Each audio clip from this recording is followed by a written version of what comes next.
Esse é uma cápsula e nós vamos falar dos carros elétricos abandonados na China, que foi uma denúncia feita já há um mês atrás pelo Serpentza, que junto com o Lao 86 formam uma dupla aí de motoqueiros que conhecem muito a China. Eles têm um canal aqui no YouTube muito legal, né? E ele fez essa denúncia enorme dos carros elétricos abandonados. E eu quero trazer essa informação aqui. O vídeo deles fala tudo o que é necessário, mas eu quero trazer a informação aqui justamente para mostrar para vocês o problema que eu digo, né? O pessoal vê a China como uma grande economia que vai superar os Estados Unidos e coisa e tal. Eu não, eu vejo a China como uma bomba relógio. É como todo regime comunista. No final das contas, as decisões erradas a nível de governo vão se acumulando com o tempo e uma hora a coisa desaba como desabou a União Soviética. Eu não tenho dúvida nenhuma que em algum momento vai chegar. Pode ser amanhã, pode ser daqui a 20 anos, pode ser daqui a 100 anos, mas uma hora vai chegar o colapso da China. Vamos entender esse assunto aqui e por que o problema do cálculo econômico é um problema real. Todo governo que interfere na economia acaba destruindo ela. Essa notícia foi sugerida por A Minha Carteira Treme Quando Lula Fala, Dudu Metal e várias outras pessoas. Obrigado aí ao pessoal que sugeriu a notícia. Obrigado a você que está assistindo o nosso vídeo. Se você gosta do nosso conteúdo, por favor, deixe o seu like e se inscreva aqui no canal, né? Pois bem, o presidente chinês, o Xi Jinping, falou que a China está buscando uma abertura da economia e quer arrumar um novo paradigma de desenvolvimento usando a questão ambiental e os carros elétricos e coisa e tal. E você sabe, tem empresas chinesas vindo aqui para o Brasil para produzir carros elétricos e coisa e tal. Mas essa política toda chinesa de querer incentivar carros elétricos e coisa e tal esbarra num problema que é justamente o pessoal lá na China não tem tanto interesse assim por carros elétricos. Então, de um lado, o governo oferece enormes incentivos para essas empresas, que basicamente ele banca a construção dos carros elétricos. Por outro lado, o cliente final não quer. É o caso clássico do problema do cálculo econômico. Olha só o que está acontecendo aqui, né? Tem pátios enormes aqui. Esse aqui é do canal do Serpentza. Ele é um cara da África do Sul, mas que foi morar na China, morou muitos anos na China lá, é fluente em chinês, foi para tudo quanto é lá. Depois ele teve que fugir de lá porque eles começaram a fazer vídeos, inclusive criticando o governo chinês. Os primeiros vídeos deles eram vídeos elogiosos da China, eles gostavam da China, mas criticavam algumas coisas, né? Alguns pontos do governo eles criticavam, e aí o governo chinês não admite isso, começou a perseguir ele e o Lao 86, e eles acabaram tendo que fugir para os Estados Unidos, né? Enfim, só que eles têm muitos amigos lá, então os amigos ainda mandam informações e coisa e tal, e isso daqui é justamente um cemitério de carros novos, da BYD. A BYD é a empresa que o Lula está trazendo para produzir carros aqui na Bahia, né? E é o que eu falo para vocês, essas empresas, muito mais do que... não são uma empresa de verdade. Não é como se ela realmente quisesse atender uma necessidade do consumidor. O que ela quer é justificar benefícios dos governos. É isso que eles buscam no final das contas, né? Então é isso que aconteceu aqui na China. A China ela tem um programa de incentivos muito forte para carros elétricos. Por quê? Porque a China quer aparecer como uma grande produtora de carros elétricos e aí acaba gerando esse tipo de coisa. Produziram uma quantidade enorme de carros e tá tudo abandonado lá, deixa tudo abandonado. Aí você fala assim, poxa, mas não poderia vender, não seria melhor vender para outros países isso daqui, né? Às vezes tem gente querendo comprar e coisa e tal. Não, eles não podem. Por quê? Porque em tese esses carros já foram vendidos. A própria empresa compra dela mesma para poder ter o benefício do governo, para conseguir operar com o benefício do governo. Então, na verdade, quando você pega essas grandes fabricantes chinesas, são fabricantes de benefícios do governo, não são fabricantes de carros reais, não.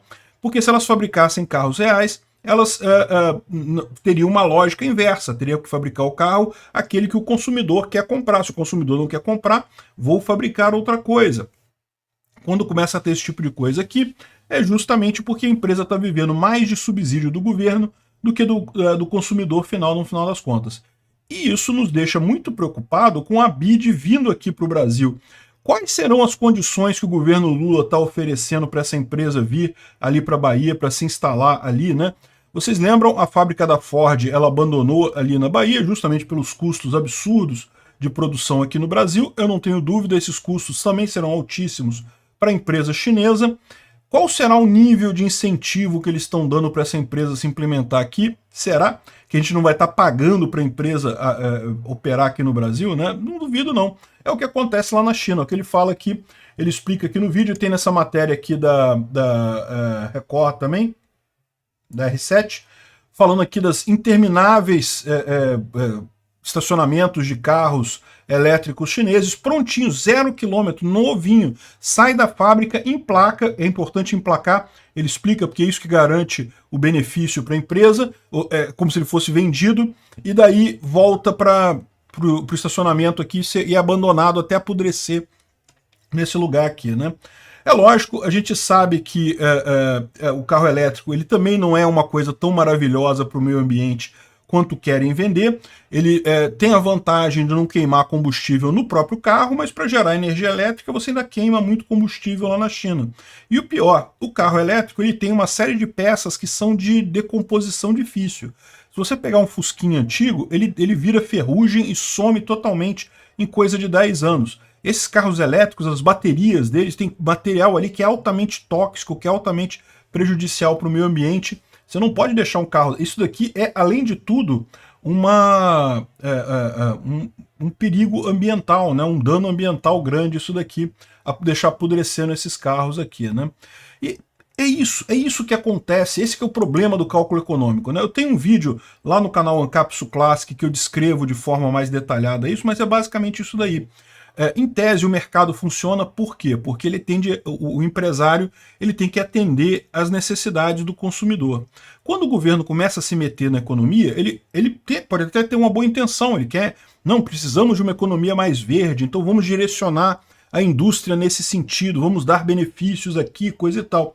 O problema é que esse tipo de coisa deixa de levar em consideração o que as pessoas efetivamente querem. E rapidamente você começa a ter ineficiência econômica, você começa a alocar recurso onde ele não é necessário de fato. Isso invariavelmente está levando a faltar recurso onde ele é necessário realmente. Lá na China também, todo mundo conhece aquelas enormes cidades fantasmas, né? Cidades enormes, com vários prédios, com estacionamento, tudo pronto, e que não mora quase ninguém lá.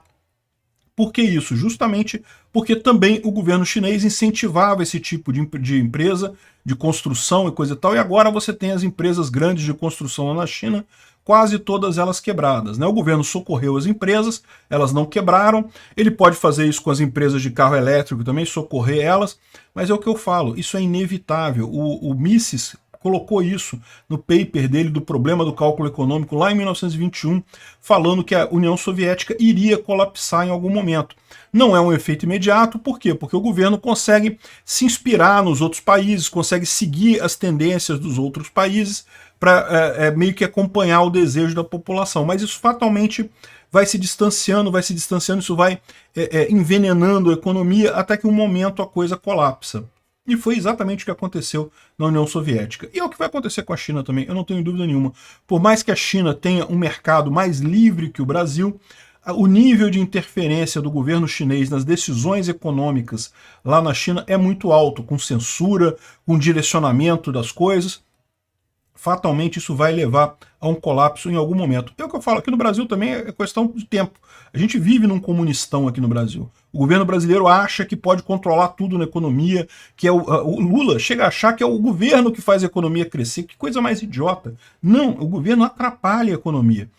Mas é aquele negócio, né? O cara que está lá, ele quer se dar mais importância do que ele tem justamente para poder cobrar impostos, para poder roubar mais impostos da sociedade e desperdiçar esses recursos em projetos inúteis, né? É o caso clássico lá da China. Quanto tempo será que a China ainda dura? Eu não apostaria muita coisa não. Obrigado por assistir o vídeo até o final. Além de curtir, compartilhar e se inscrever no canal, considere se tornar patrocinador com valores a partir de R$ 1,99. Clique no botão Seja Membro abaixo para saber as condições e vantagens de patrocinar o canal. Mais informações sobre o nosso projeto, visite nossos sites indicados na tela.